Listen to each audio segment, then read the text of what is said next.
Welcome back, everybody. It's another episode of Decline and Fall, and I'll start off by asking you, the audience, a simple question. Are you experiencing extreme feelings of alienation, ennui, dread, terror? A feeling of imminent collapse is upon you, perhaps. In that case, you may be suffering from all the symptoms of Decline and Fall, in which case we, the show of the very same title, are the only antidote that you can actually pursue through legal means. And Kit Klarenberg, you join me today from an undisclosed location in the once and future socialist Yugoslavia. How bad is it getting when we have admissions in major media outlets, as we are about to cover, that basically everything is fucked and we're just waiting for the end? Yes, absolutely. Well, I mean, I just think in an epic testament to how bad things are and how the mainstream is somehow desperately trying to cover this up, but failing. The Guardian has kind of broken cover, and it has published a lengthy explainer in a section of its website I didn't know existed called, well, actually, this is tied to its mental health section, and readers at the end of this are invited to explore more on these topics. I haven't quite summoned the gumption to do so myself because I think it would just make me angry. But there is I found this very interesting because, I mean, it talks about, I think, something which Alex and I independently and, over the course of Decline and Fall, please keep an eye on our past episodes. They remain timeless, always. We've just kind of been getting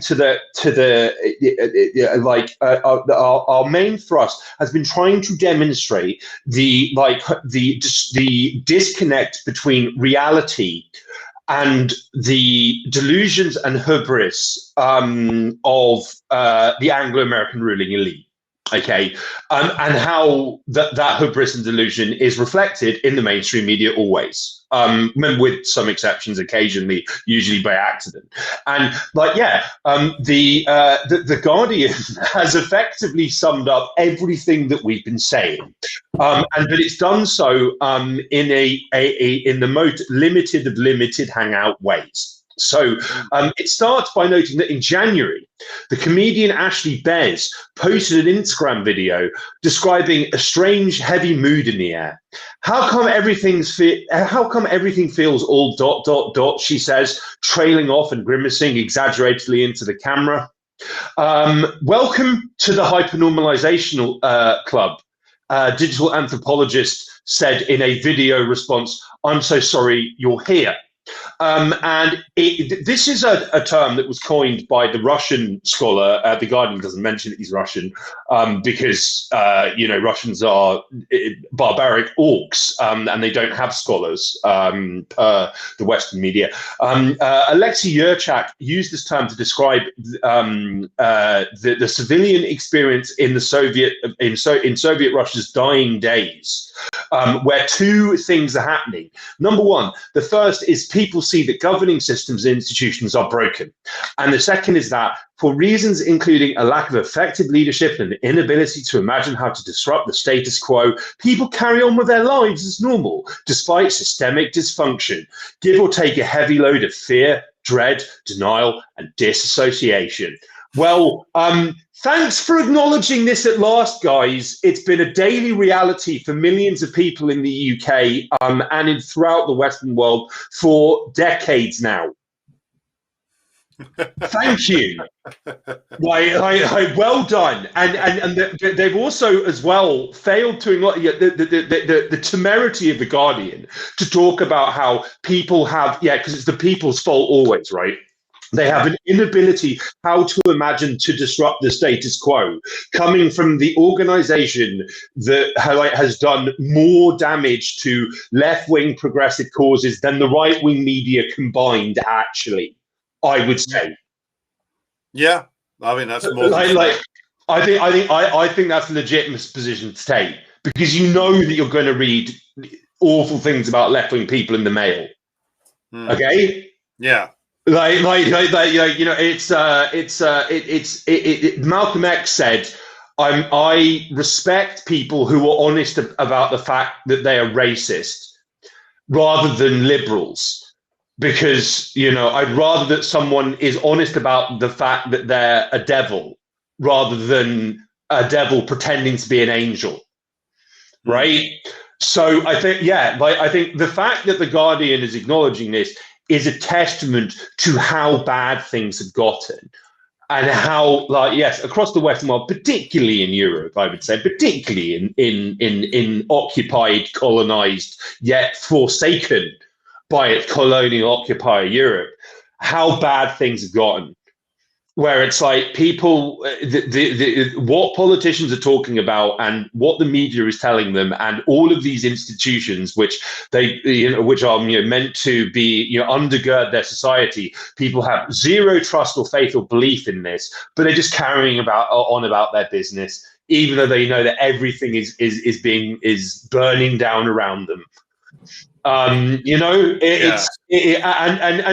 of course, hypernormalization was. This is a trend that I've noticed for a very long time, actually. And when Adam Curtis announced he was making a documentary about hypernormalization, because I was always familiar in 2016, I was already familiar with the term. I got excited and thought, oh, this could be interesting, and then it was crap. Yes, indeed, it was. Actually, it was awful. Yeah, well, it was awful for a number of reasons, and I think the part of the reason why is that Curtis fundamentally as do all liberal interpretations of the collapse of the USSR, they fundamentally misunderstand or deliberately misunderstand what actually happened. And of course, I mean, what actually happened is that there was a deliberate policy pursued by a group of traitors within the CPSU to collapse the party and the state. And that was what actually happened. All this guff talked by liberals like Curtis about, there was a disconnect between lived experience and the actual day-to-day realities of people. This is guff coming from the Soviet dissident intelligentsia, who were all on the CIA and MI6 payroll, as, by the way, as has been demonstrated by quite recently, was Gorbachev himself, but that's another story. What happened in the Soviet Union was the creation of a sense of crisis and then followed by a real crisis by a group who were determined to destroy socialism and carry out a capitalist restoration. This explanation for what happens in the late period Soviet Union, this is the propaganda that came later to try and justify it.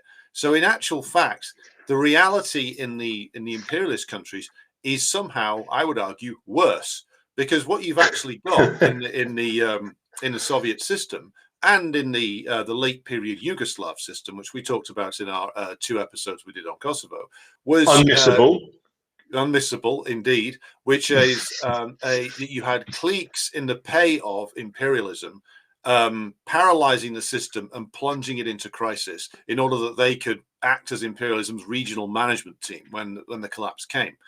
What you've got here is a system which is imploding without that happening. It's imploding under the weight of its own contradictions. Yes, the Russians winning in Ukraine, which we'll come on to, the Chinese essentially outcompeting the US in terms of technological prowess, and also through their system of alliances, securing previous targets for US regime change operations like Iran, and reinforcing their security via economic and military ties.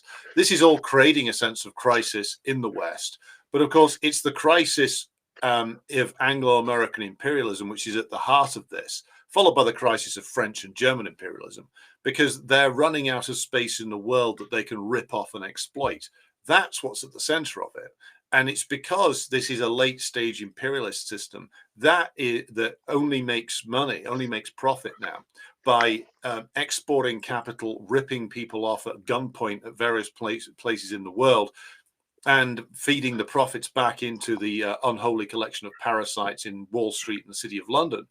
That's where the crisis is coming from. It's because that system's falling apart. So then the Guardian comes out and says, oh, things feel strangely broken. Oh, it's Soviet. No, it's not. This is imperialism in a tailspin, and the Guardian can't admit that, because the Guardian's whole existence, for its entire existence, ever since it was founded, it's the left face of the ruling class. And the left face of the ruling class can no more admit to the source of the problems than the right face of the ruling class can.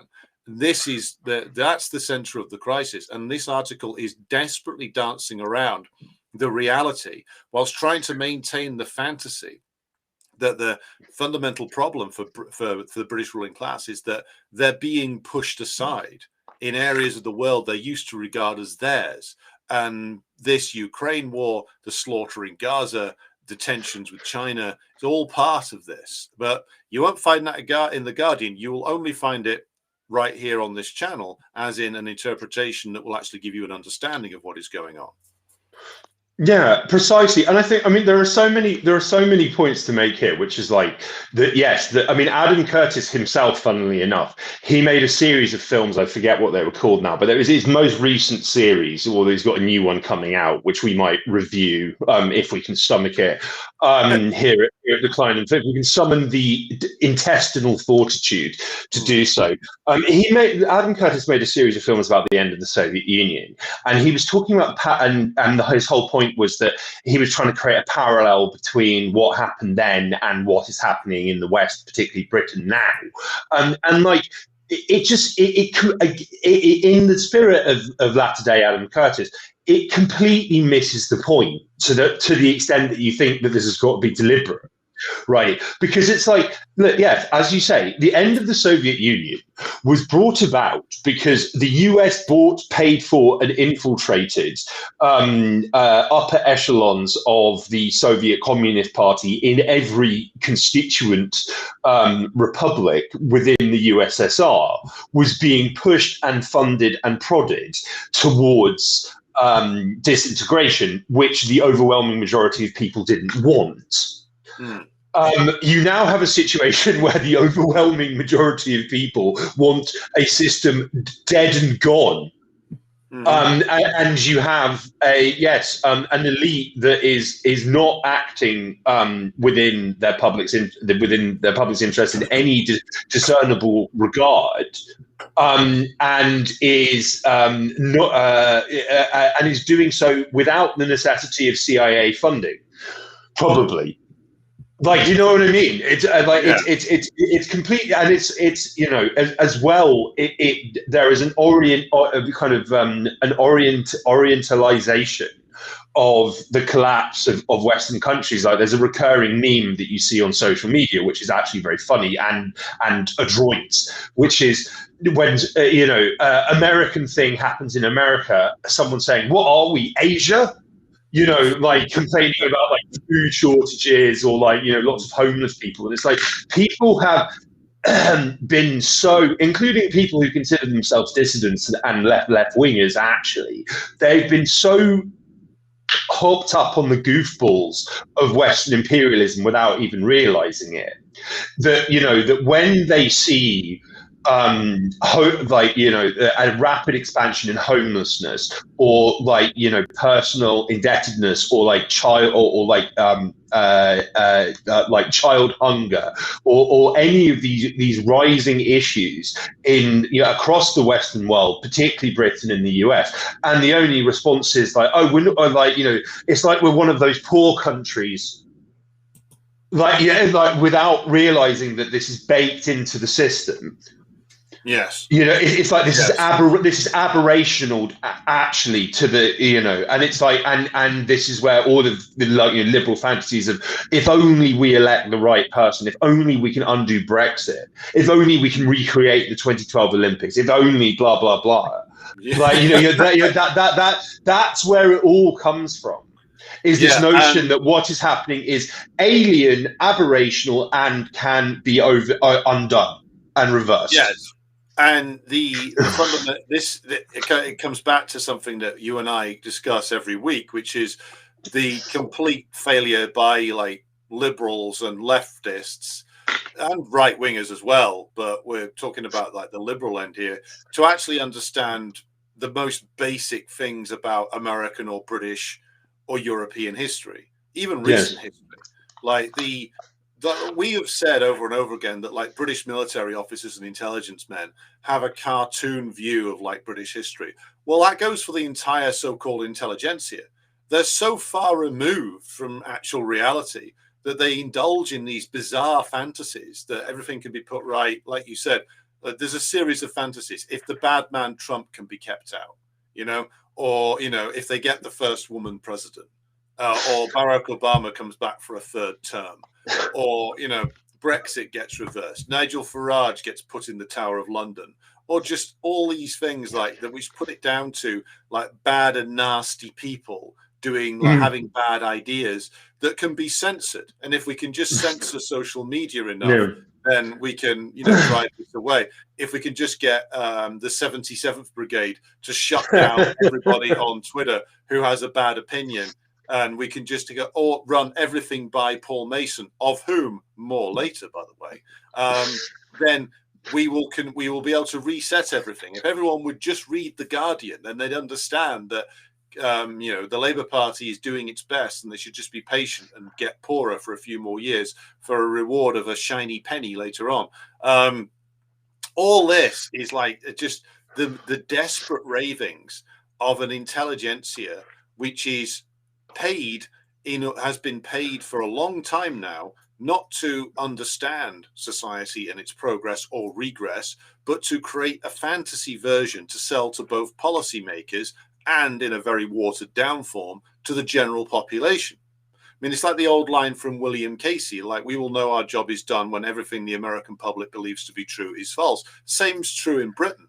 Only Britain is much more advanced in terms of the level of psychological operations done, I would argue, even more than the United States. Yeah. And now what's revealed is like even the people at the top of the system, supposedly, I would argue, and I want to get your take on this, don't actually understand what they're running, don't actually understand why it's in crisis. And the very few people that do, probably some people in the City of London, a few very senior state bureaucrats, Bank of England types, maybe some of the intelligence men, they don't know what the fuck to do about it, because any string that they pull is only going to make the situation worse. But what's your take on this? Well, yes, absolutely. And I think that this, again, it feeds into something that we've discussed before, but it really does bear repeating, right? Like, this is something that a lot of people miss, is that the British establishment, people who inhabit it, overwhelmingly, and when I say overwhelmingly, it's something like 99% of them, the 1% are accidents. They are people who come up through systems and structures and institutions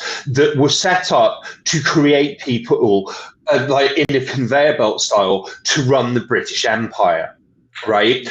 And all of those institutions still exist, and all of these same pillars of the establishment still exist. But that empire is gone, and it's never, ever, ever coming back. And it's like, and I do, like, you even see that mindset of, like, to use Brexit as an example, I think, and again, this is something that we've discussed before on the show, is that I think that Brexit was a manifestation of effectively an elite split. Right, which is that there is a certain section of the British establishment who thinks that Britain can again be an independent military, global economic and military power. Right, there is I mean, that's like a universal view, but there's one half, say, of the British establishment that thinks that Britain can do this outside the EU, and being part of the EU weakens that objective, and there's another half that thinks the only way this is possible is via EU membership. And there's, I've seen, a lot of people mourn how, supposedly centrist, fluffy liberal Remainers claiming that Britain's military clout is going to suffer, as a result of Brexit, as if, that would be, top of your concern if you were actually a humanitarian. But it's like, effectively, the system is breaking down because it's run out of imagination. it has failed to deal with how, and this is something else we'll get into, it has failed to deal with how other powers have innovated, and how they have grown and how other countries operate. I remember seeing, I think it was the start of last year, a hilarious Daily Mail report on how MI6 was suffering from an acute inability to secure intelligence from China due to a lack of Chinese or Mandarin language capabilities on the part of its agents, and also a lack of cultural sensitivity training. Right, and the main, but unstated, the main reason that the MI6 can't get a decent intelligence out of China is because it and the CIA flood the media with such crap about China, which they themselves then read and take seriously. It's garbage in, garbage out. Like, they don't understand the nature of the quote-unquote threats they face.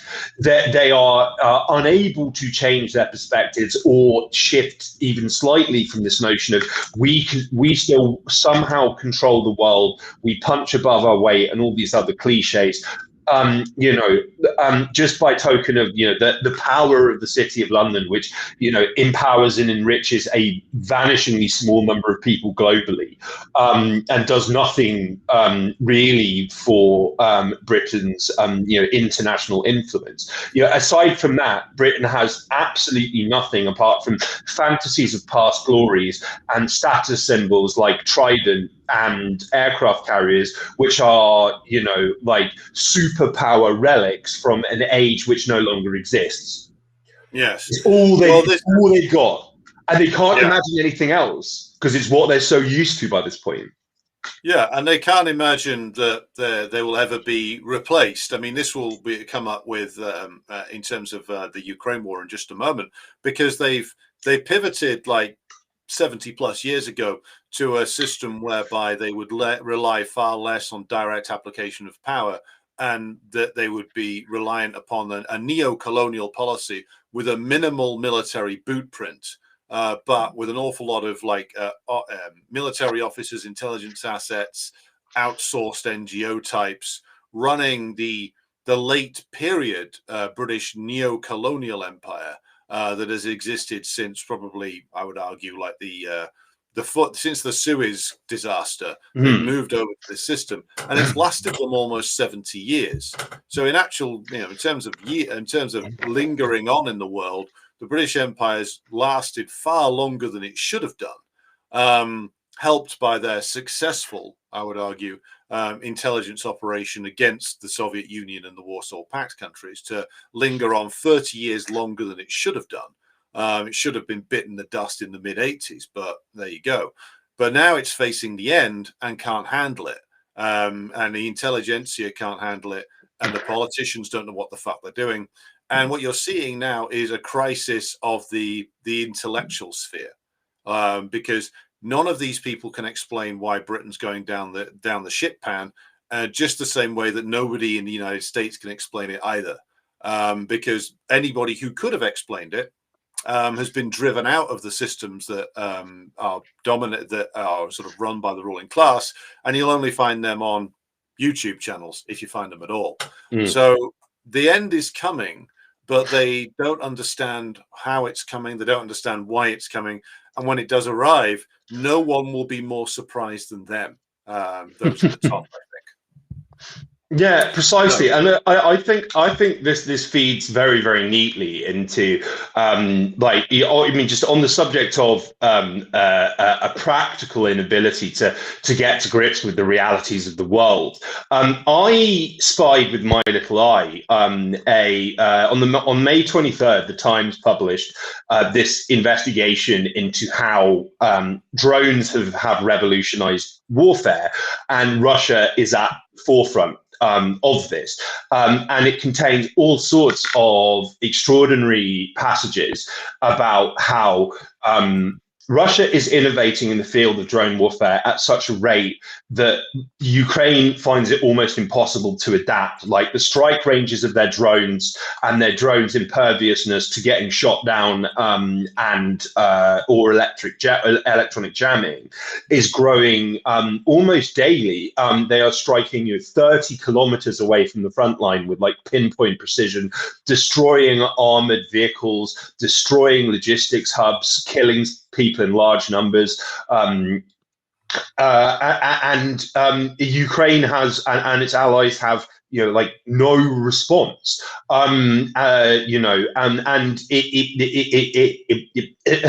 keep innovating, they keep innovating, they keep innovating, and this is a type of war that no NATO power has ever fought before.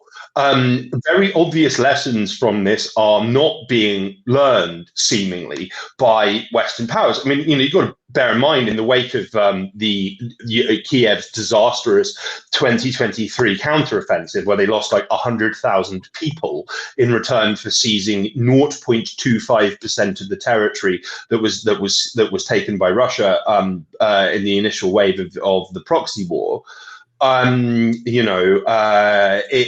Which was overseen and planned and directed by Britain, of course, we have since learned. There was a lot of criticism in the media about how, oh, well, Ukraine used outdated Soviet warfighting doctrine. If they'd used like NATO maneuver warfare strategy, they could have prevailed or done better. No, the operating environment in Ukraine is such that any military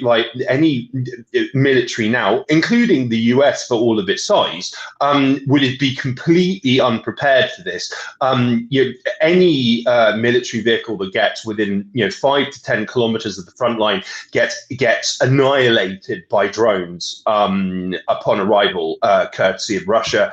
I highlighted in a write-up I did of this Times report that in September 2024, Britain's House of Lords International Relations and Defence Committee published a report called Ukraine: A Wake-Up Call, which exposed fundamental weaknesses in the military strength of Britain and NATO more generally, both collectively and on a member state level.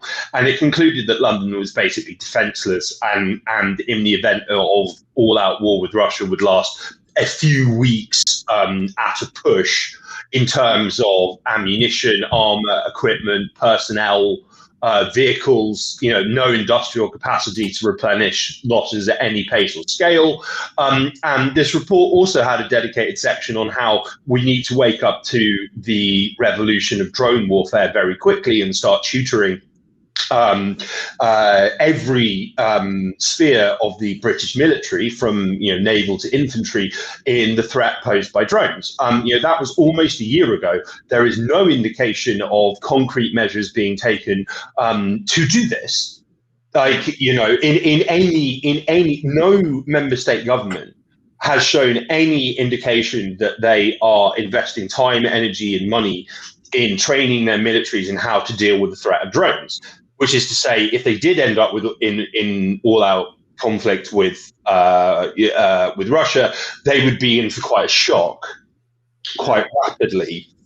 Yeah. Well, we have talked about this before. How the this war has been conducted according to fantasies, and one of the things you discover if you look at like the British government in any detail, a lot of the time, what they do is they make a lot of announcements. And then the announcement becomes a policy, and then the policy is never enacted or is partially enacted, or they assign money to it, which goes missing, and essentially nothing happens because the system is horrendously inefficient, especially when it comes to things like defense procurement and the need that they have to do serious investment in their defense production base. If they were to stand any chance of keeping up with the level of losses that would be incurred from a direct war with the Russians, they're not going to put that money in. They're not going to upgrade these systems. This is all a fantasy, and they're not going to be in a position to fight Russia, not in a year, not in 5 years, not in 10 years. The only practical option that they are pursuing is to, and this isn't a very practical option really, but it is what they're doing, is to try and just keep the war going by propping up the Kiev regime, producing just enough weaponry to keep them in the game, and hoping that they can paper over the cracks by throwing money at it. That's the plan, such as it is. They're not going to reindustrialize Britain. They're not going to drastically upscale military production. They're going to produce just enough to keep the outsourced war going, because outsourcing is all that Britain is good at now. That's it. There's no other lane that they can move into. This whole operation in Ukraine was pursued for so long and with so much money being committed to it because they wanted to turn the entire nation into an outsourced army, precisely because they have no intention of fighting Russia themselves. They don't have the ability to do it, nor do they want to. Not really. They want to pursue a low-risk war with high rewards. And I have to say, the more you research like the end of the Soviet Union, the end of Yugoslavia, etc., you can understand their thinking, because that worked for them then. It worked. The psychological operations, the intelligence operations, the economic pressure, all of that paid off for them in ways that I don't think they fully anticipated or actually fully understood. Now they're trying to repeat the same trick, but it's not working because their enemies have learned from the past, and they've learned the weaknesses of imperialism, and also the people, the pro-Western stooges who they keep hoping will come to power in Moscow or Beijing or Iran. These people are hated, despised, and marginalized, and they're not coming back. So without the assistance of their fifth columns in these various different places, it turns out that Britain and the US are impotent and can't do anything. And so their only plan is, again, keep the Kiev regime in the game, keep them fighting, and refuse any potential peace settlement. Yeah, precisely. And it's just like, I think this is summed up like, I think this might be going back a while now. And might have been March that we on Decline and Fall covered how there was an economist tied to Chatham House who was saying, well, what we should do to keep the war in Ukraine going is just buy more weapons from the Americans, if they're not willing to send them. And this is what is happening. And it's like, that recently Britain paid the US millions for combat drones. And it's like, we're seeing that strategy play out now. That's all they can do, because there's no suggestion of, reindustrialization so we can make this stuff ourselves. No serious discussion of like rearmament or beefing up the British Armed Forces so they can actually fight this themselves, because that's never going to happen. They understand that. No, it's just, let's keep this just grinding on for as long as possible in the hope that we can get some kind of win out of it. Irrespective of the loss of Ukrainian lives. Now, you mentioned the breakup of the Soviet Union and Yugoslavia. Again, I would urge our viewers, if you haven't already, check out our two-part deep dive into the how the West destroyed Yugoslavia in the 90s. The Yugoslavia was a devastatingly successful effort, which, yes, as you say, Alex, was more successful than they expected. The wrong lessons were drawn in many cases from these successes or perceived successes, and then they tried to repeat the same game plan over and over and over to ever diminishing results. In Iraq, in Syria, in Libya,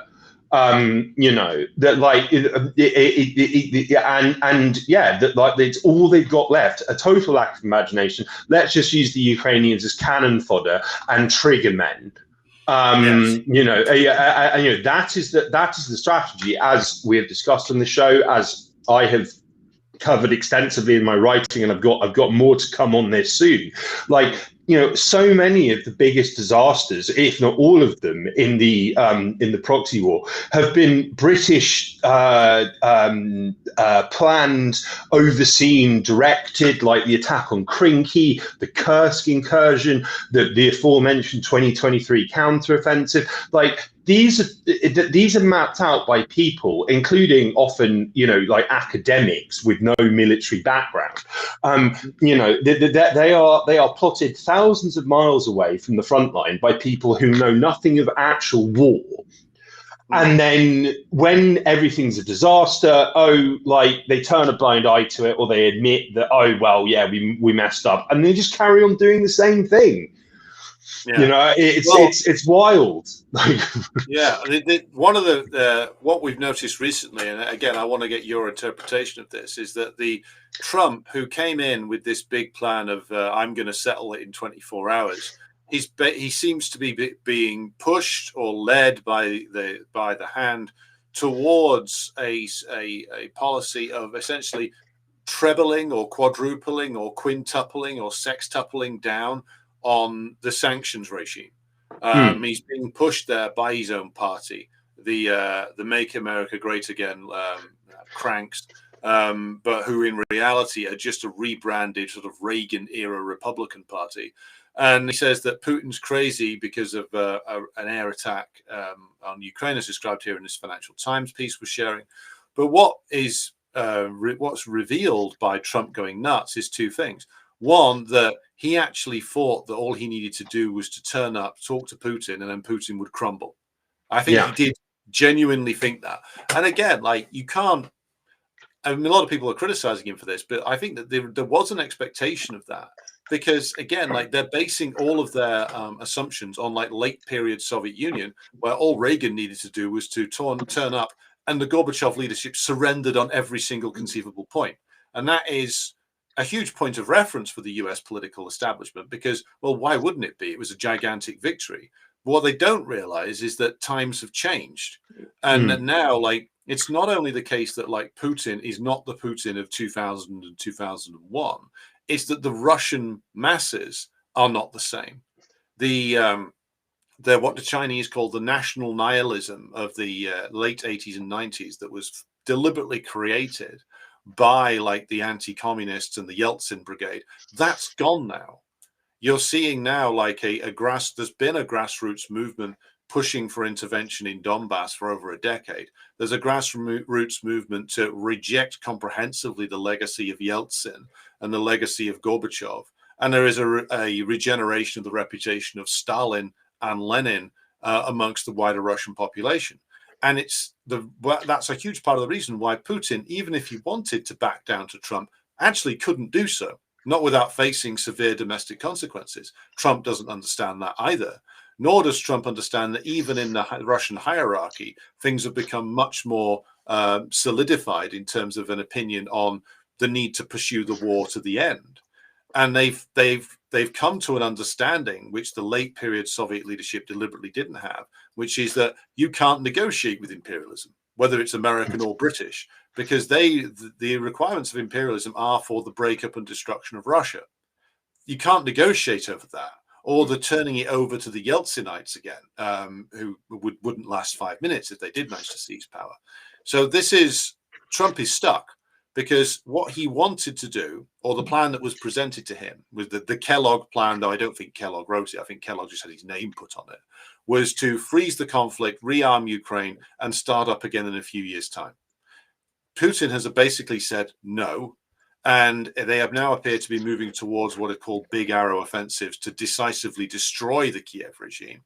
And so the negotiations are dead. Trump doesn't know what the fuck to do. He's being overruled by the Senate, who want to place more sanctions, which will only further entrench the opinions in Russia anyway, and will be completely ineffectual. So Trump is screwed, and that's why he's throwing a shit fit about this Russian air attack. But I'll throw to you for your interpretation of these recent rantings from the White House.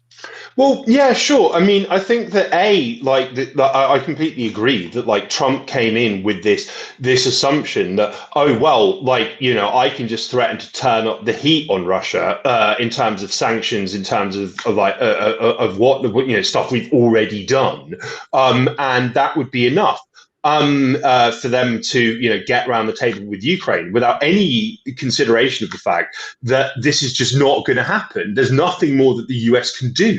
I mean, and I think on the subject, you know, I mentioned garbage in, garbage out. Like, it has been a recurrent propaganda line throughout the Western media, to the point that it's kind of an axiomatic, indisputable, elemental truth that this is Putin's war, Putin's war of choice, that it's all down to him, that this is purely his decision, you know, and you know, that is the stock media line that nobody deviates from.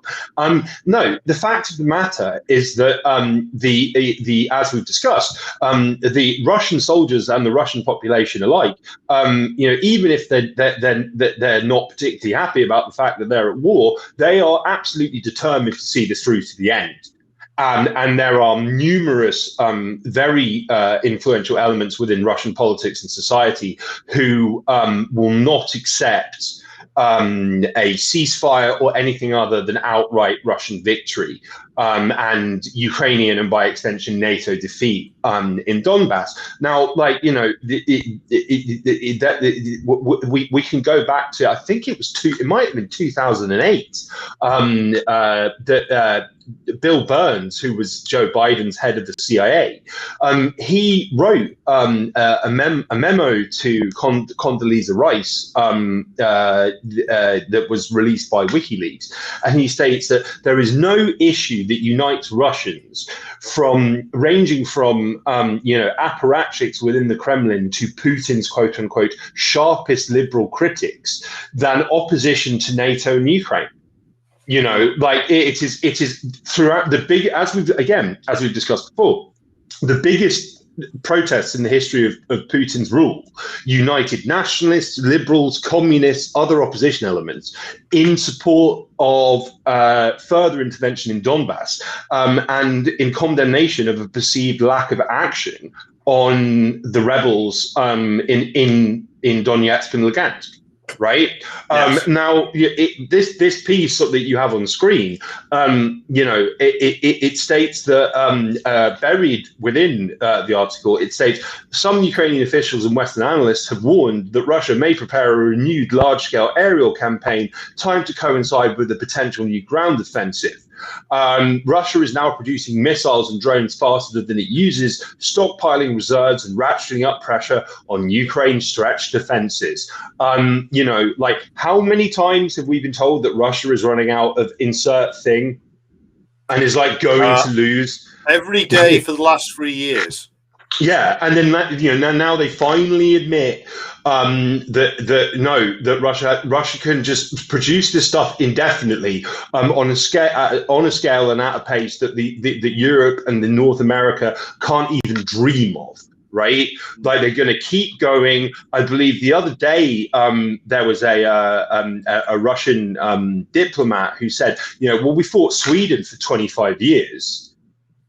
Like, you know, they're willing to keep this going as long as it takes. Now, I mean, I have seen some people who have there was a proposed peace plan that was released by Reuters, I believe it was yesterday, May 28th, which made what looked like you know, quite minimalist demands. Like, you know, there was no reference to demilitarization or denazification. It just stated that Ukraine must be neutral and not part of NATO, and with a few other demands from the Russian side. I think that Russia put that forward because they knew it would be rejected, and it's like, right, well, that's the last time you're going to get that offer. Next time, and that's been their position from day one. we are we're going to attack. We're going to give you an offer that gets rejected. We ratchet up the pressure and intensity until you're ready to talk about another offer, and on and on until you capitulate. Right? They're not going to back down, and I think that Trump has, for all of the occasional voices of reason in his, otherwise rather scary cabinet, people still haven't really grasped this. And I'm sure that he's getting very bad advice and, following whatever the last person he told him, in his public statements. It's worrying. Although the encouraging thing, as I say, is that U.S. military support seems to have been reduced now to Europe buying things to give from the US to give to Ukraine, and the US doesn't have very much left to sell, actually. Well, yes. Well, we have talked about this ad nauseum, but I think what's being revealed is that just how right we have been, without wanting to take too many victory laps per show. But when you and I have talked over what feels like years now, and probably is, over the fact that the Kiev regime has no agency whatsoever. It can't exist without gigantic monetary transfers from the Europeans, the British, and the US. It can't stock its army's needs without constant interventions from the US, the Europeans, and the British. And it can't. And the very nature of its leadership is defined by essentially a long-term MI6 and CIA operation. And the security of its leadership is provided apparently by the British.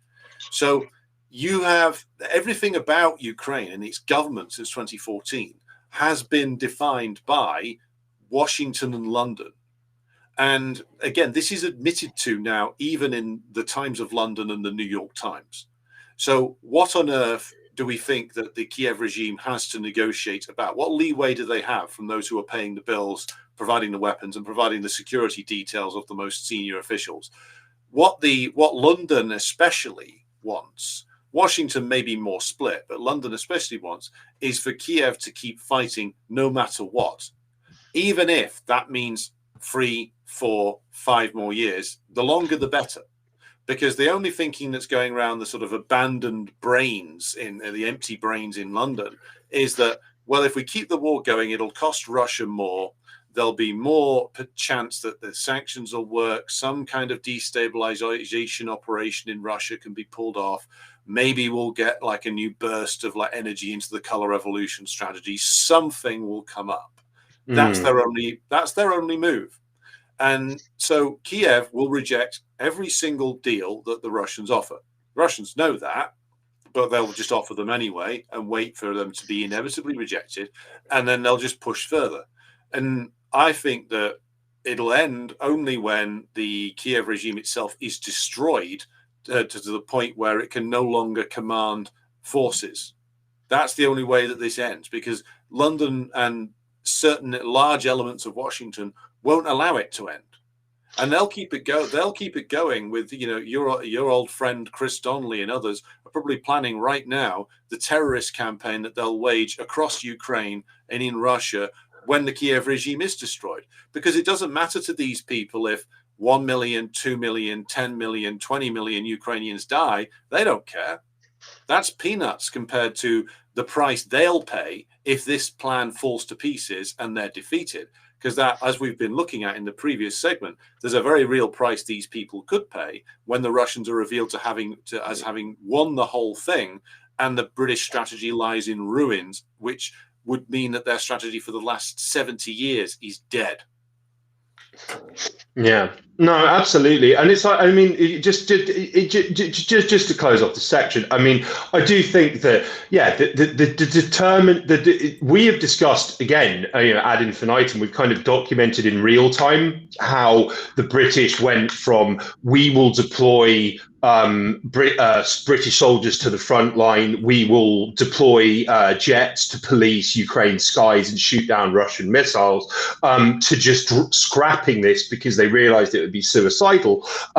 They are still determined for Ukraine alone to fight on, and there is now we're now getting fluffy, cheery reports from the Wall Street Journal about how Ukraine is quote unquote offering money and perks to Gen Z to fight. Which is to say, young Ukrainian boys, their smallest demographic by far, before the war even started, so it's even smaller now, are basically getting offered bribes and financial inducements to sign up to be killed horribly. On the front lines of Donbass, which that Times report that I mentioned on how the Putin's drone war is getting deadlier. It records how, the way that people reach the front lines now is they have to walk for many kilometers in the dark, meandering routes, just to avoid detection by Russian drones. Not all of them make it to the front line even. Once they get to the front line, they're there for months without any human contact, really, given, resupplied by drones with water and other basic, and food and, basic supplies. The Ukrainian teenagers and people in their early 20s who sign up for this, and there was recently a report that since the Ukrainian government instituted this scheme, only 500 people had signed up, which shows, some indication of the actual willingness of the average Ukrainian to keep this going.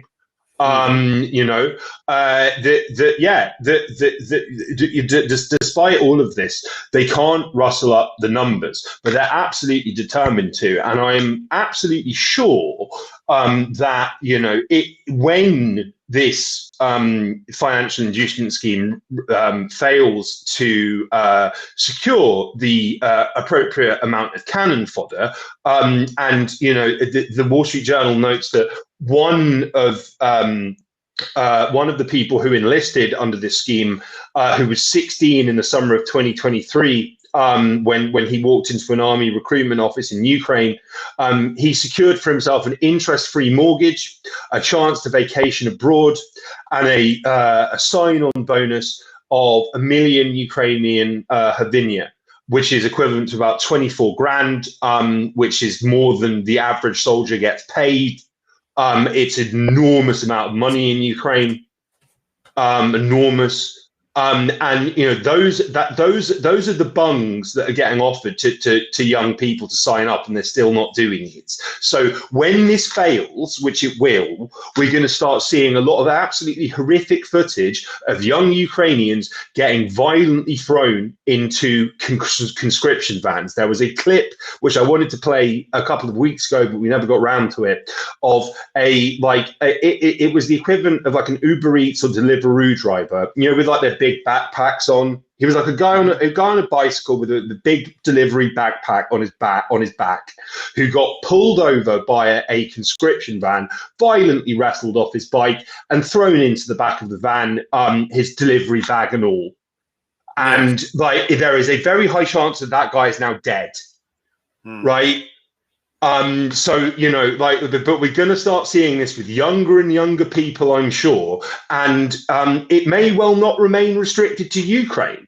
If European governments can get away with reinstituting conscription, and there is a lot of talk about this, it's not something that the Anglo-American elite is very keen on, training young people how to use guns and weapons, as we'll kind of touch upon, at a time when so many people are unhappy and want change at home, but it is something being discussed, and it could spread from Ukraine very easily if this keeps on going like the powers that be in London and Washington wish. Yes, well, this is the next phase, I think, is them trying to recollect all the young people who fled Ukraine. There's already been talk about this, sending the younger male refugees back which we will, of course, come to in later on in the episode when we talk about the latest antics of the trade union movement and Paul Mason in this country, who will be more than happy to send the Ukrainian refugees who are now in this country back on a death march over to the Eastern Front, basically.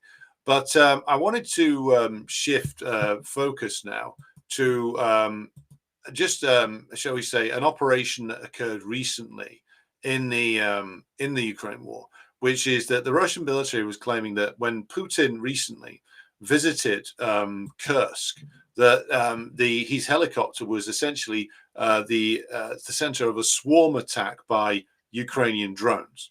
Now, the reason why I'm bringing this up is it relates exactly back to what we were just talking about, which is the determination of London and Washington to keep the war going at all costs. And we know from the stories, again, in the Times and the New York Times, that American and British military and intelligence officers are responsible for making a huge amount, almost all of the major battlefield decisions inside Ukraine. Ukrainians just do the last thing, which is pulling the trigger or getting shot. Everything else is done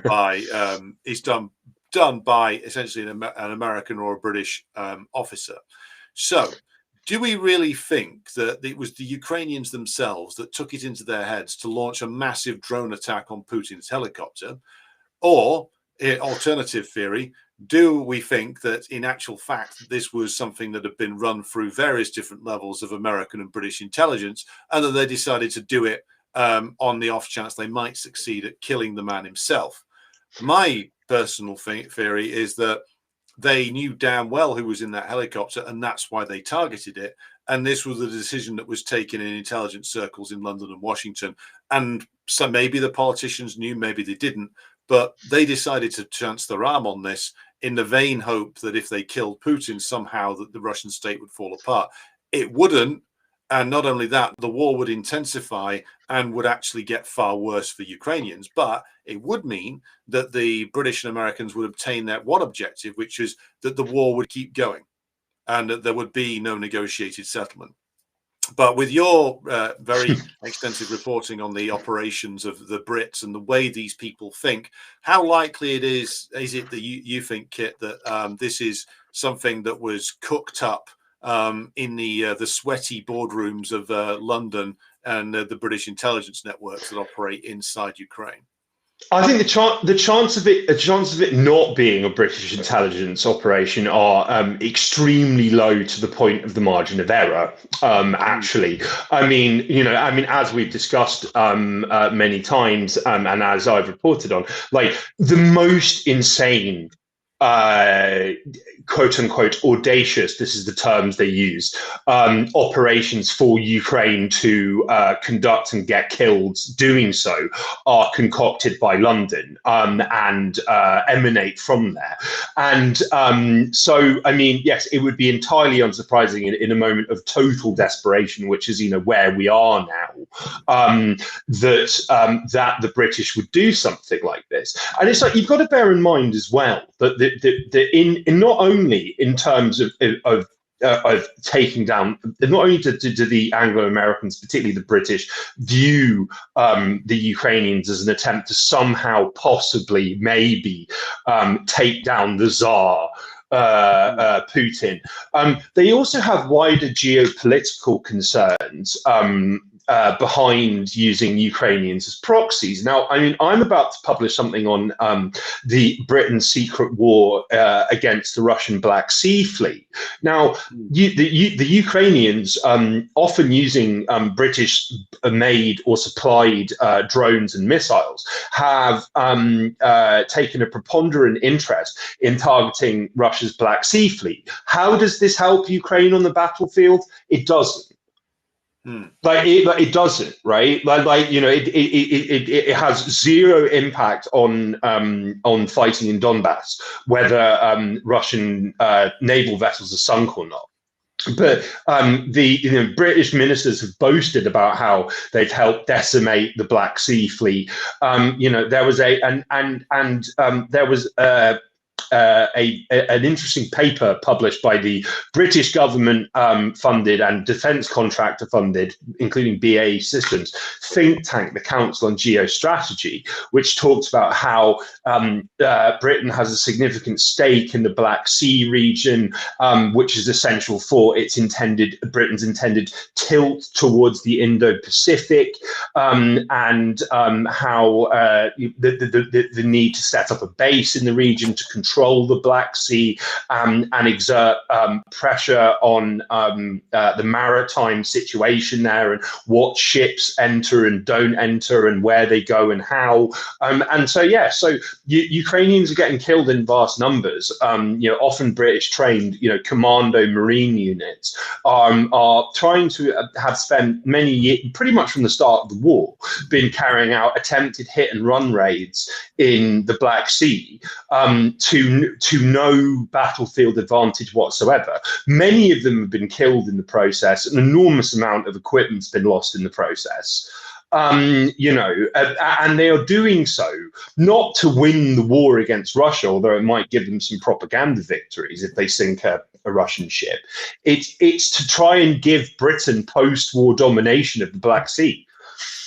Yes. So it's like the proxy war is a means of fulfilling a number of total fantasies. I mean, the British control of the Black Sea was written up in the July 2021 Integrated Review, which was effectively this deranged blueprint for British Empire 2.0, and all about setting up, re-establishing British positions east of Suez, and pivoting towards China with its aircraft carriers, just mental, fantastical stuff. And it specifically mentioned the Black Sea as a target for British domination. Well, the Ukrainians are fighting and dying in large numbers to fulfill that fantastical objective for London. Why would you stop this proxy war now? They've been willingly doing this for nearly 3.5 years. Yeah, and also you can't stop it, because again that would reveal that the business model, and it is a business model, has gone kaput. And yes. Once everybody realizes that British power is essentially becoming illusory, then that's it. The game is up, and the British ruling class does not want that day to arrive, and so millions more Ukrainians must be sacrificed in order to keep that going. But the Russians do have many strategies to deal with this interference. Now, if you believe that the way that the recent reporting that has been done in the British media, one of their strategies is to hire a bunch of male models / Ukrainian rent boys to launch ineffective firebomb attacks on the residences of the British Prime Minister. Now, if there was plenty of people who watched our episode last week, cheerily entitled Holborn 120 Days of Sodom, available on all platforms now if you'd care to indulge, where we talked about the strange story coming out of Britain regarding the firebomb attacks on properties in a vehicle formerly belonging to the British Prime Minister Sir Keir Starmer, and whether this was a reenactment of the plot of Zoolander or something even darker than that. Now, we said at the time, Kit, that the usual suspects weren't blaming it on the Russians immediately. Since then, a number of curious stories have appeared saying that there is possible Russian involvement in the Starmer arson attacks. But if you read the stories, they're being, I think the technical term is vague as fuck about what this means. So what is going on here? Yeah, sure. So this was very, very, very strange. So, I mean, as we, talked about on our last edition of Decline and Fall, do check it out. Excellent stuff, if I do say so myself. We talked about how, yes, there was a wave of arson attacks, which are like deeply suspicious, which targeted two separate properties that Keir Starmer used to own and live in years ago, a car that he owned previously that he'd sold sold to a neighbor, which, you know, maybe could suggest that these three rather handsome young Ukrainian boys had some information on Starmer from somewhere, or had garnered it themselves through personal contacts with Starmer. We expressed some shock that the British media had not blamed Russia yet for the attack. Now, on Sunday, which was the 25th, I believe, of May, excuse me, the several major media outlets in lockstep all published front page stories, or like major exclusives, on how the British police are investigating, quote unquote, possible, emphasis on possible, Russian involvement in the arson attacks targeting Keir Starmer. The FT article is full of often very weird caveats and acknowledgements, which indicate there is zero evidence tying Russia in any way to this, and the case remains deeply mysterious. So the FT quotes the British police saying the Ukrainian trio of model trio, yes, like, you know, Azov Zoolander 2.0, they conspired with others unknown. But it's not clarified how police know this. Meanwhile, a prosecutor was quoted as saying the conspiracy was unexplained. The FT reported that none of the suspects involved exhibited any ideological affinity with Russia, with one even posting celebratory images of Ukrainian soldiers. We don't know where they posted this, or if they posted anything that might be relevant to determining why they decided to target Starmer in this way and who they might have been conspiring with. And the FT also quoted a government official, nameless of course, who cautioned many different versions of events were being investigated. Nothing has been ruled out at this stage, which is to say, yes, there is zero evidence of Russian involvement in this, but the FT and the Daily Mail and all these other newspapers decided to put this on their front page anyway. Right? They decided to front page and headline an entirely speculative suspicion, which is just one of many avenues being explored by police. And the FT also, somewhat bizarrely, was keen to stress that, yes, that even if the arson did somehow originate in Russia one way or another, that would not necessarily mean they were ordered by the Kremlin or the suspects were aware of Russian involvement. This is like a total non-story.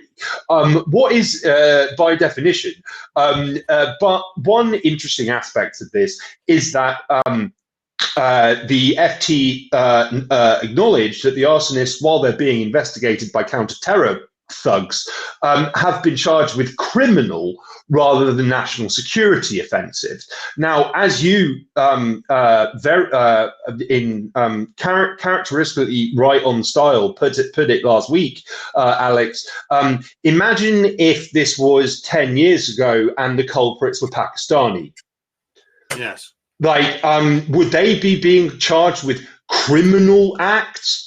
Would there be a effective media blackout on their arrests? No, their faces would be all over the newspapers. We would get extensive biographical information. There would be speculation on their motives and their international connections, often wild.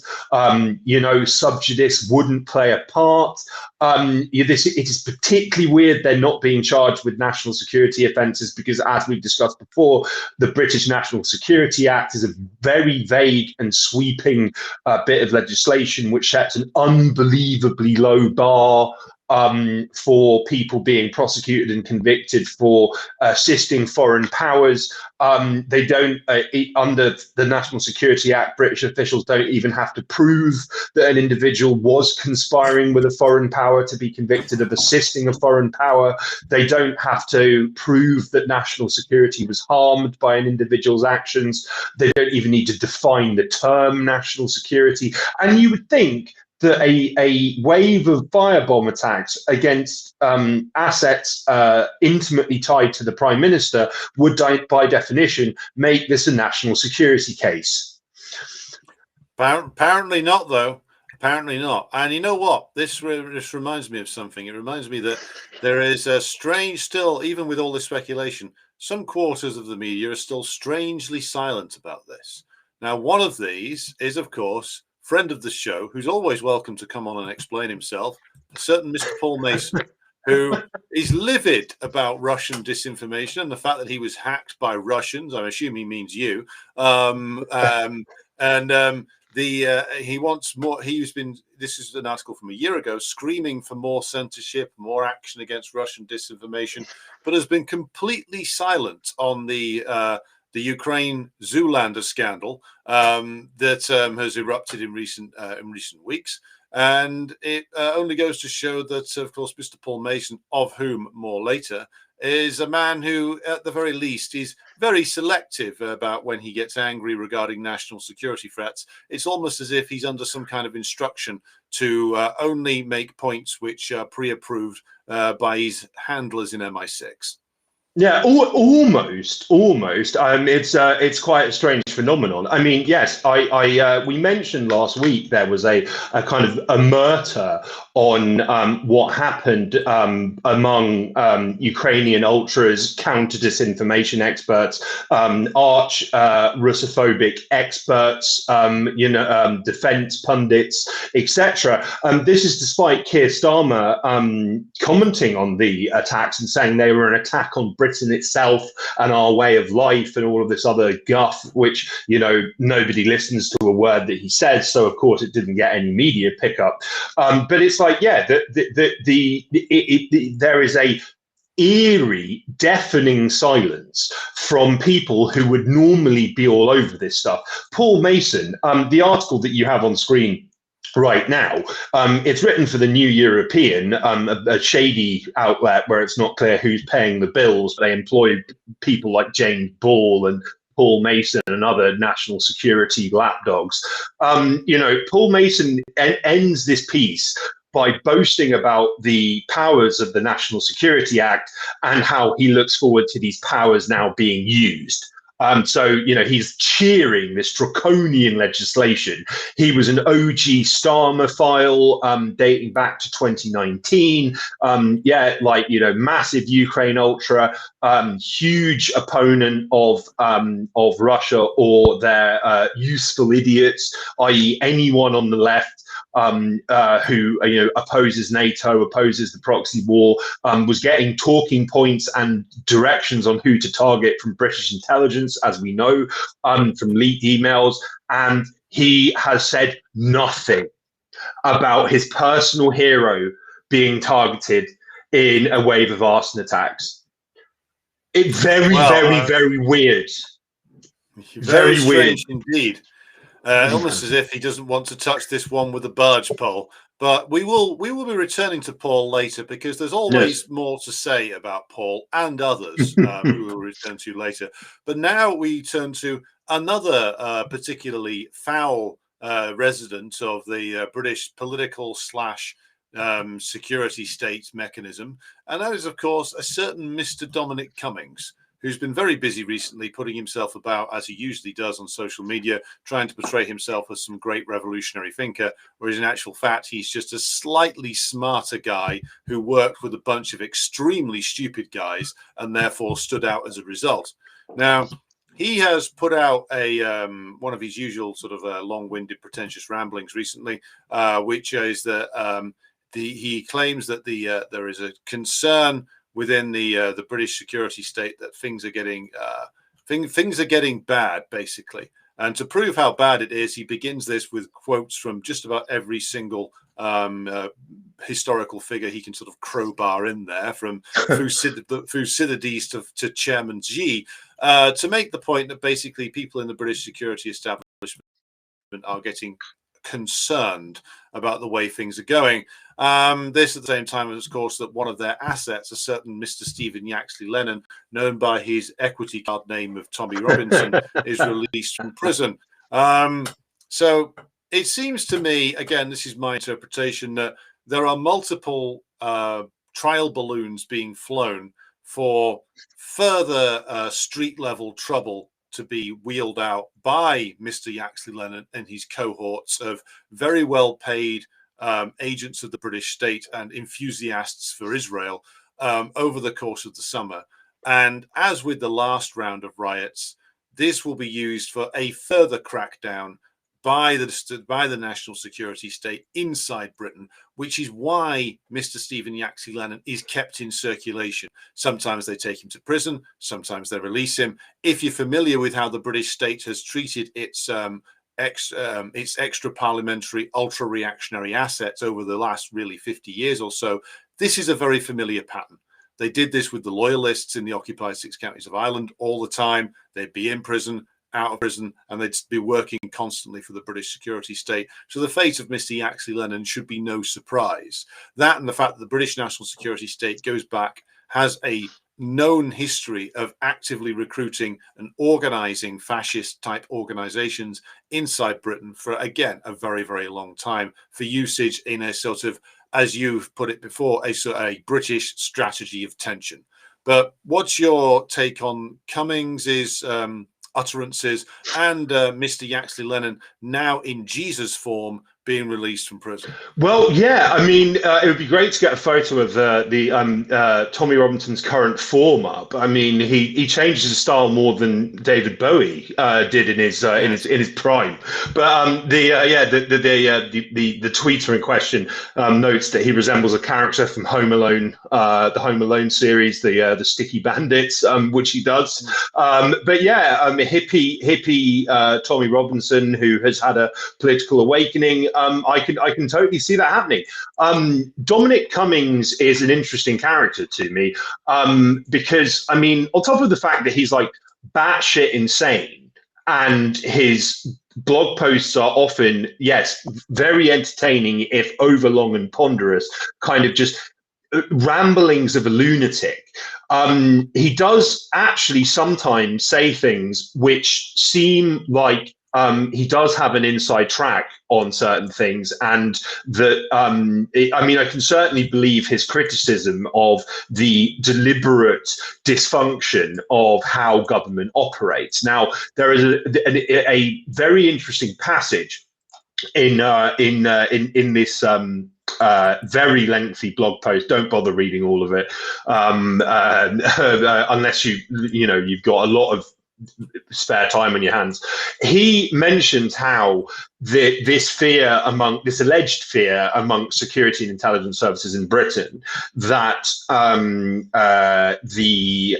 that there is a risk of organised, highly politicised violence in the UK is not filtering through to the media or MPs or elected leaders because of the evolution of the Cabinet Office, which is the kind of the most sensitive office within government, which excludes ministers and even the Prime Minister from issues of national security. Now, I can believe that because, as I've reported on for my website in a shameless plug, there have been a flurry of reports recently from the Times, and given, as we've discussed, the Times is heavily embedded with the British military and intelligence and security apparatus. The fact that they would report on this repeatedly is quite interesting. But the British Parliament has something called the Intelligence and Security Committee, and it's a parliamentary body that was created by David Davis explicitly to break open the London spying agencies, foreign and domestic, to greater scrutiny and transparency, which has failed to happen. Quite the reverse, in fact. They've become fluffers and advocates for the agencies they're meant to be overseeing. The current head of the ISC, an individual called Lord Beamish, has repeatedly warned that the committee is on the verge of collapse and is being meddled with by the Cabinet Office, which it's meant to be overseeing. Right. And not only that, the Cabinet Office is cutting its already inadequate workforce and being effectively what's the word, blocking the ISC's work.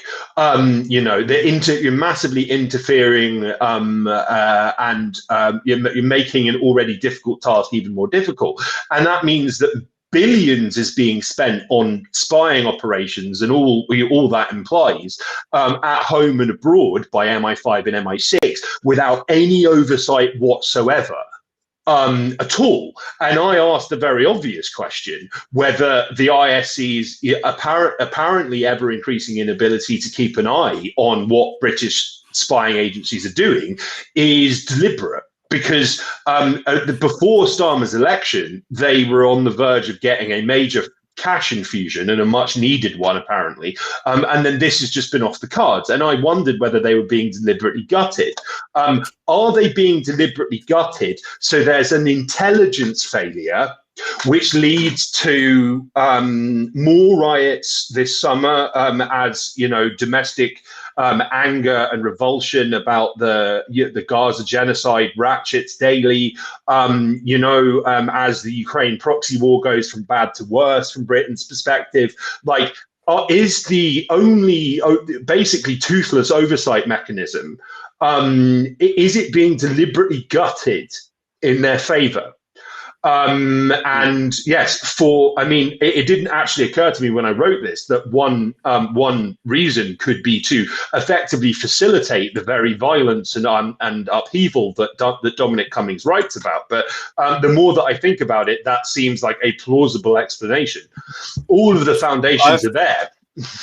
Yes, and also then if you consider this from the point of view of those who would be planning out a psychological operation, at the moment, like, you've got things in the public sphere which you don't want there. You don't want day-to-day discussion of Gaza, for instance, no. in the public sphere. You don't want that, and especially the fact that it's the British role in continuing to facilitate the Israeli murder spree there is going to come out more and more clearly as time goes on. So you don't want that. You don't want the Palestine solidarity movement to be drawing in more and more people. You don't want that. You really don't want any critical reporting coming out about the disasters in Ukraine.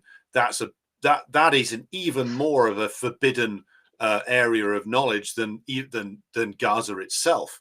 The true extent of the British role there. So what do you do if the information space is getting flooded with things that you don't want? You change the story. How do you change the story? Well, you've got the anti-immigration stuff. That's always a good one to fall back on. But communalist riots, that's a good one. If you're running these kind of psyops, because what that does then, it's not just a question of like organizing the riot. You don't need to organize them that much. There's always a group of sort of deeply angry, alienated, lumpenized people who you can mobilize with, by the way, some injection of like full-time organizers paid for by someone from fascist groups who can go around whipping this up in very, very poor areas. But what you do if you inspire a riot, it doesn't even have to be that big. Like, a lot of the riots last summer weren't huge, but what they were was very, very well filmed, very highly publicized, and the impression that was given was, oh my God, society's falling apart.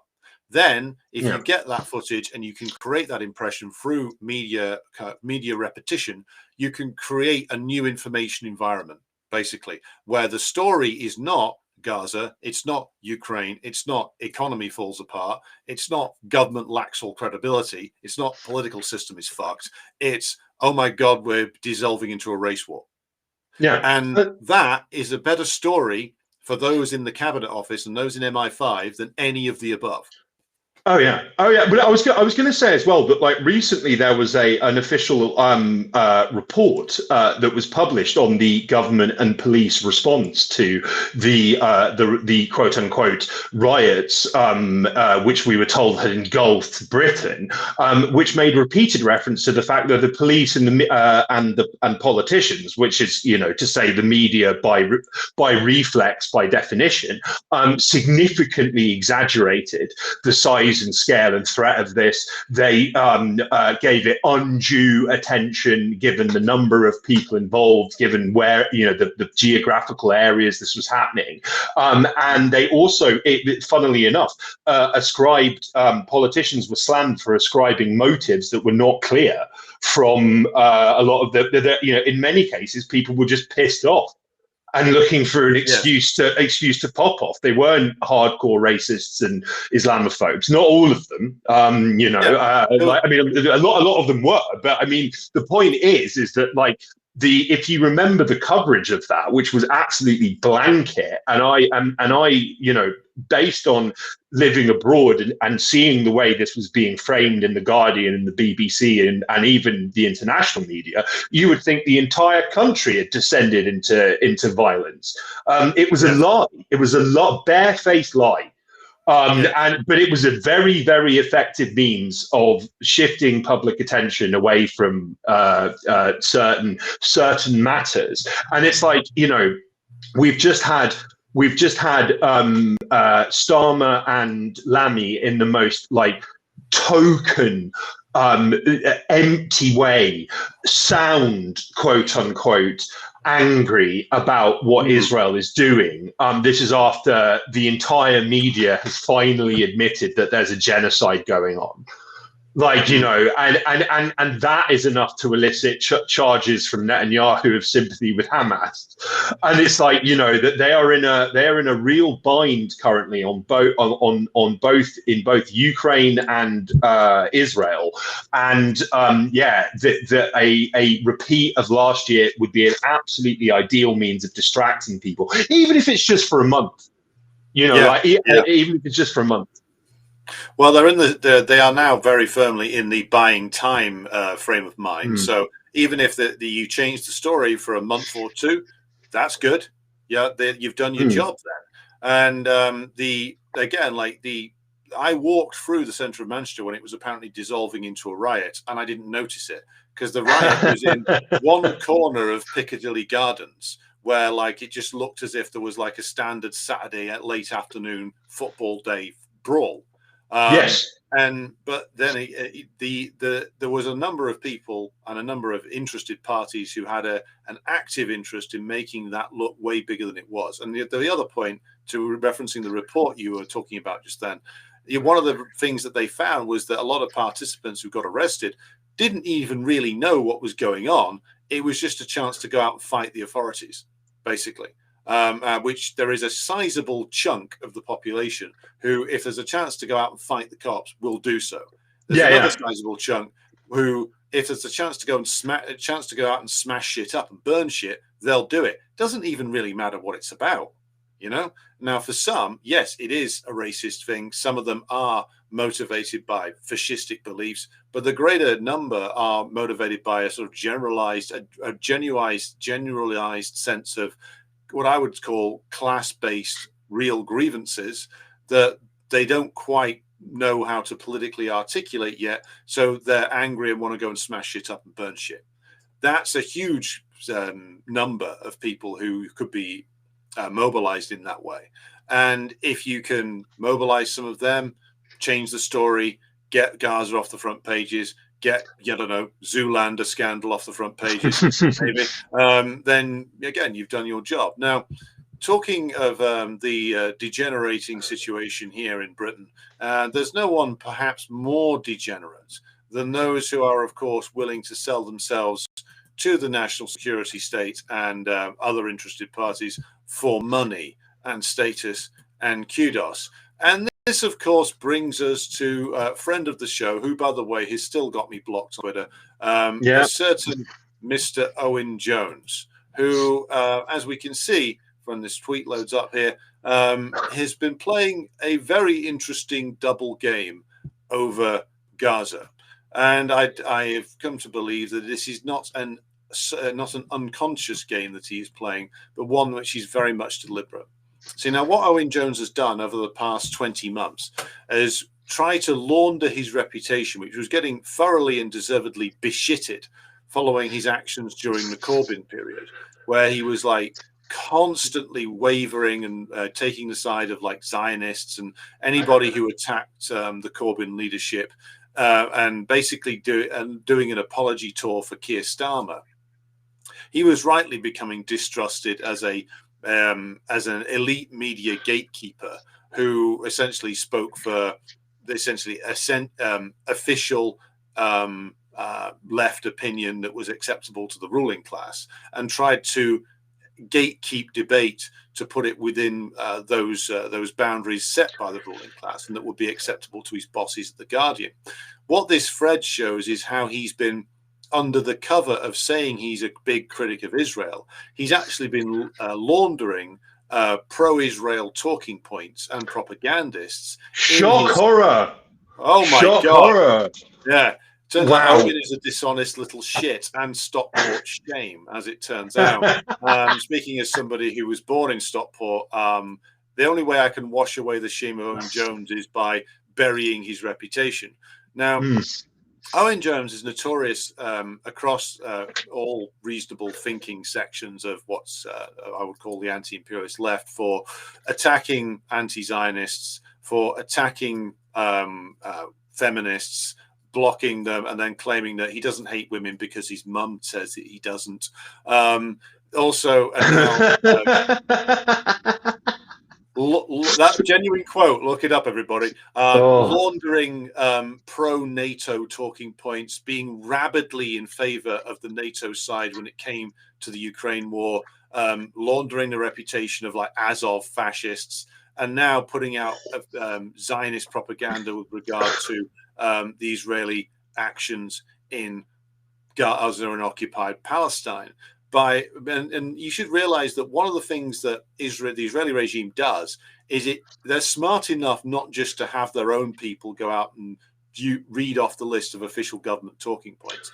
It's actually much more effective to have pro-Palestinian voices in the media who are actually working for you, who will criticize Israel to a degree, but then use the position that they've got as a quote-unquote critic of Israel to launder talking points for the Zionist regime at crucial moments to divide, confuse, throw people off the scent, and stop the development of movements that could damage the Zionist regime and its support base in the West, which is what Owen Jones has been doing. He's been playing that role by elevating these propagandists, as this Twitter thread makes clear. Kit, how surprised are you at this shocking development? I mean, yeah, I struggle to articulate my level of surprise that Owen Jones would do this. I mean, as we've discussed before, Owen Jones is like he inspires a very particular and a visceral type form of hatred within me, because he is someone who is just so dishonest and such poison that and the fact that he keeps getting away with this and that people are willing to make excuses for him. And it's like, when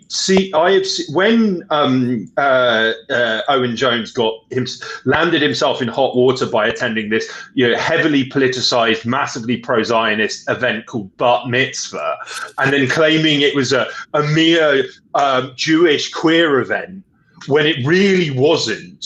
And it was stated by its own organizers and attendees that it wasn't. And also they hated him anyway because of his extremely mild criticism of Israel. There were people, including prominent anti-Zionist Jews, who came to Owen Jones' defense. And they said, well, say what you like about him, he did get me on his channel for a talk. And it's like, yeah, because this is what he does. Is that he consciously and with the surely with the assistance of unknown powers that be and elements within the structure, has a massive platform and very, very occasionally does things and says things and interviews people that lend him this gossamer thin veneer of credibility as a radical and a friend of the Palestinians. And then he will recycle Zionist talking points and propaganda when it comes down to it. right? Like, when he won't stick up for people within the media, anyone in the media who is under attack by the Zionist lobby, who loses their job because of the Zionist lobby. He will block anyone who calls him out on his liberal Zionist grift. He's gone to the extent of when I've posted about him, unblocking me so he can respond and then blocking me again. Like, he's that pathetic, right? And he's done this more than once, but it just makes me so angry because when it comes down to it, he is a Zionist, and he perpetuates Zionist propaganda and about how, I just want a space where Jews and Palestinians can coexist peacefully, and without mentioning that the peaceful coexistence part is contingent on Israel remaining as it is now, with open air concentration camps, illegal military occupation, illegal settlements expansion. That's the peaceful Israel, as long as the Palestinians are kept in line. That's what he believes in and is pushing for. And I shan't repeat some of the language in this post by the indispensable Zai Squirrel, but he makes this point that Jones routinely, as a matter of policy, will amplify and legitimize Israeli-sponsored, what can't we all just get along Palestinian voices, who themselves are on payroll and bought off and tied directly and indirectly to organizations and individuals who support the ongoing Holocaust in Gaza. It's like, that Israel has a history of promoting good Palestinians and, ex-Hamas fighters, who oppose, who are his position, as we've discussed ad infinitum before, what it comes down to, and it's written in his book, his god-awful book, This Land, in black and white in his own hand. Israel has a right to exist. The Jews deserve a homeland of their own, and Israel is not like former European settler colonial projects, because it just isn't. Right, like that is actually his position for all of his, and this is without even factoring in his central involvement in the Labour's anti-Semitic psyop. Norovirus played their own role there too. I always point people to this, but watch the interview between the amazing what's his name, Alexei Sale and Owen Jones. Alexei being himself Jewish and a hardcore communist. They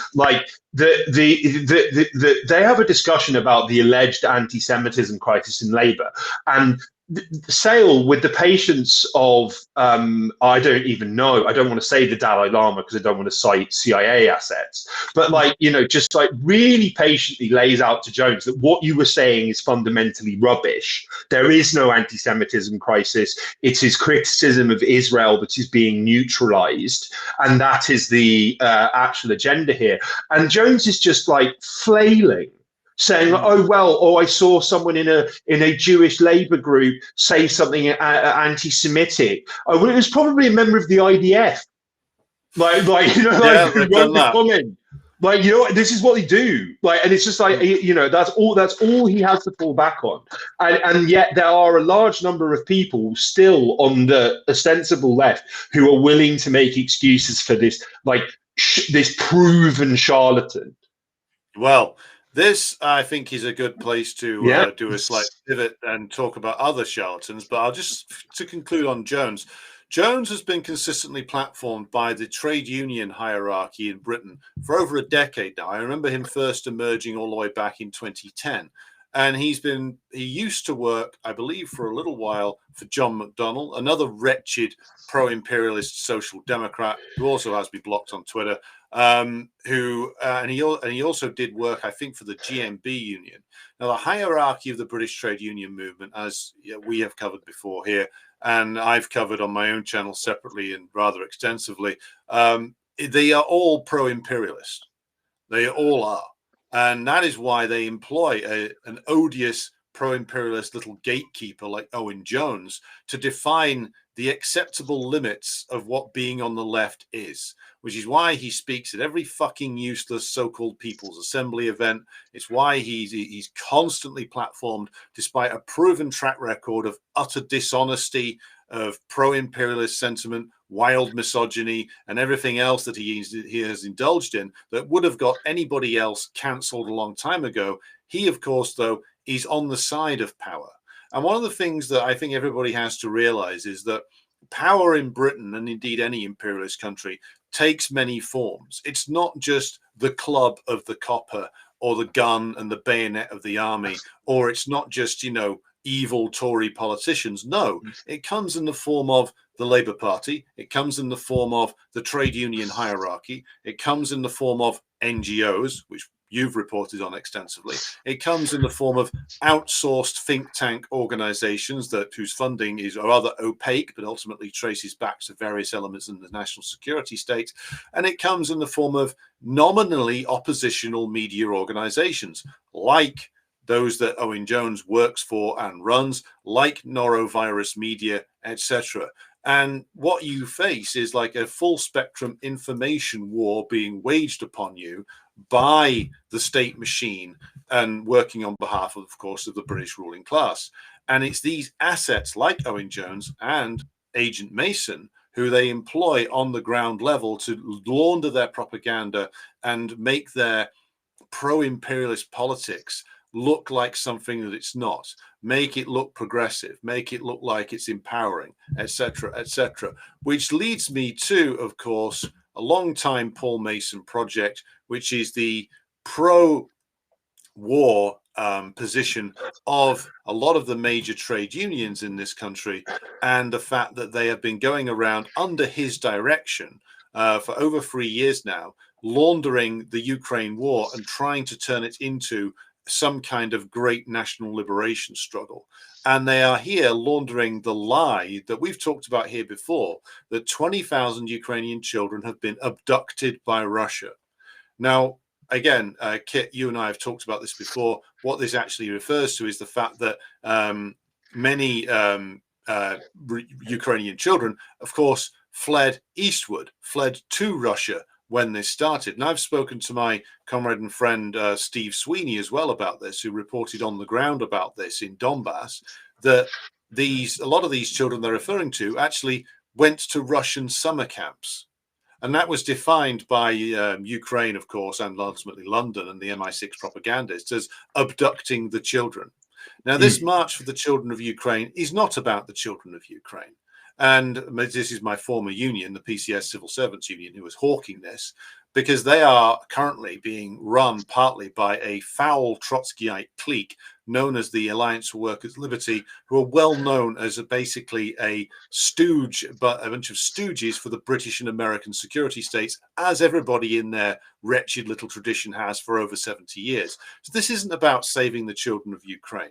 This isn't about saving Ukraine. Ukraine got sold to the West by its pathetic comprador ruling class a long time ago. The children of Ukraine, as we've just covered in an earlier segment on this show, are being sacrificed. The youngest generation in Ukraine is being sacrificed by the likes of, well, the people who Paul Mason and co work for.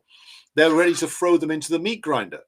So this is completely dishonest, hypocritical fucking garbage supported by the TUC, GMB, UCU, PCS, and ASLEF, some of the worst and most contemptible trade union leaderships in Britain. And that's up against a lot of competition. I'm sure Owen Jones will be in attendance as well, or will at least tweet support. But Kit, I'll throw to you for your response to this latest piece of revolting pro-imperialist dishonesty. Yeah, well, I mean, I can imagine that the the text, which is meant to resemble a child's writing of the March for Children of Ukraine, was written by Paul Mason himself. Was scrawled by Paul Mason himself while he was on a spice binge. Thank you for reminding me of two very amusing aspects of kind of related aspects of this. Number one, I believe it was a couple of years ago, The Guardian ran a report on how a Ukrainian father who had traveled to Russia to retrieve his children who'd been evacuated from the war zone. The piece was at like absolute pains to make it seem like this was just this god awful fascistic nightmare, when in reality the guy freely traveled to Russia, filled in some forms, got his children, and then left. Like but and they were trying to make it out as if it was it was a testament to the evil and kind of Nazi-esque indoctrination of Putin's Russia, and it's like, no, these children in many cases electively fled. They were given an option of fleeing because the Russians wanted the civilian populations out of cities before they fought the Ukrainians there, as happened in Mariupol. Now, you have also reminded me of a march that may have happened in March 2022, where it was led by Paul Mason along with a bunch of his trade union acolytes. The independent US journalist Michael Tracy happened to be there, and was documenting how weird it was with Paul Mason encouraging employees in the Ministry of Defense to join their anti-war march. Apparently Paul Mason got very angry with his presence and told him to F off. Later that day, Mason emailed his British intelligence handler, Andy Price, saying, I want to know who this guy is, who's pulling his strings, and why he's in the UK. And it's just like, you know what I mean? And it's just like, yeah, it is quite remarkable how prominent quote unquote left figures have managed to marshal all of these alleged forces of and pillars of progress like trade unions, who are actually all too often, as Sankara said, appendages of and facilitators of imperialism, like trying to get people to support this unwinnable god-awful quagmire, just keep it grinding on no matter what, and using the cover of children to do so. I mean, it couldn't get much more unsophisticated and blatant than that. Yes. Well, this is, of course, I remember I actually interviewed Michael Tracy just after he'd been to that march, and like the trade unionists on that march, a lot of them whom were permanent officials, it must be said, were marching down the street in London, screaming, "Put an end to Putin's reign, arm Ukraine." And Mason was leading this and going absolutely apeshit on the mic, presumably after a very extensive lunch of spice and cheap speed, and was like going absolutely crazy. I'm sure he'll be there for this. But what, again, this points to is the fact that the organizations which are supposed to represent the working class in Britain don't. They are a lot of them are wholly controlled by pro-establishment stooges who turn them over to the usage of the ruling class, basically whenever the ruling class decides that they want to use them. And this is your trade union leadership. These people should be chased out of office. These people should not be allowed to hold any office in any trade union anywhere. They sell their members down the river over and over and over again. They support the British ruling class above, of course, the interests of the working class. They've sold out the trade union movement over and over again. It is long past time that these people were thrown out of office. And what the leaders of these unions rely upon is the fact that 95% of their actual members don't vote in the union elections. This must be said. The great majority of people inside these unions will have no idea that this is the official position that they've taken, because most of them are completely uninformed, quite deliberately so, about the actions that the union is taking. There's no explanation of why they take these positions. There's no actual going out to the trade union members and actually having to explain any of this, because again, 4 to 5% is what these leaders of these unions rely on in terms of their so-called authority over the membership. The great bulk of people don't vote. The great bulk of people don't even know when union elections are on. And that's why these unions are all run by assets of the British state, basically, one way or the other. And so if you happen to be in London on the 1st of June, keep an eye out for a middle-aged man off his tits on spice, maybe taking a dump in Trafalgar Square, because that's the usual activities of Mr. Paul Mason when he's feeling flush with MI6 cash, I would say. Yeah. But this leads us to the end of our show for today. I thank you all for tuning in. Thanks everybody who has supported us on Substack and who follows us on YouTube and on other platforms. Be sure to subscribe on all platforms for more from Decline and Fall. But it only leaves me for it to say from me, thank you for tuning in, and I'll throw over to Kit in the once and future socialist Yugoslavia for a final word. Yeah, well, I mean, just to echo what you said, Alex. Yeah, we hope that you've enjoyed and this show as much as we have, and you've found some value in it. Please like, share, subscribe. If you feel particularly generous, do give us a donation via Buy Me a Coffee.